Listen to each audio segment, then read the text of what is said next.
नाज़रीन इकराम, अस्सलाम वालेकुम वरहमतुल्लाहि वबरकातुह। 13 जुलाई को उर्दू बांग्ला टीआईटी उम्मीदवारों की महारैली। जब रिज़ल्ट ही नहीं तो बीपीएससी में कैसे करेंगे दरख्वास्त? अमजदी। नाज़रीन इकराम, उर्दू बांग्ला टीआईटी के मुताल्लिक बहुत ही अहम खबर है। खबर क्या है नाज़रीन, आपको मैं पढ़कर सुनाता हूँ।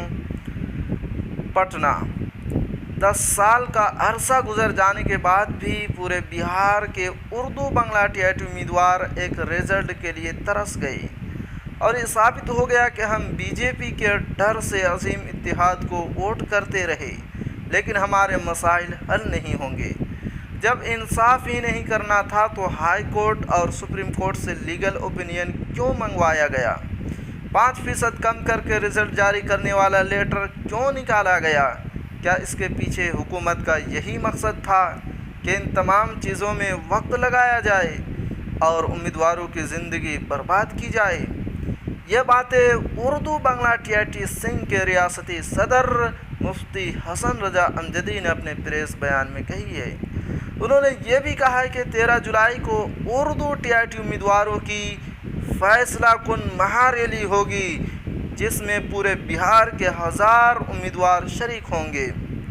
1,70,000 असातिज़ा तकर्रुरी में एक भी उर्दू उम्मीदवार नहीं। हमने ये सोचा भी नहीं था कि बिहार की तारीख़ में ये दिन भी उर्दू उम्मीदवारों को देखना पड़ेगा। जब उर्दू टीआईटी का रिज़ल्ट ही जारी नहीं हुआ तो बीपीएससी में कैसे करेंगे दरख्वास्त? हालात बद से बदतर हैं।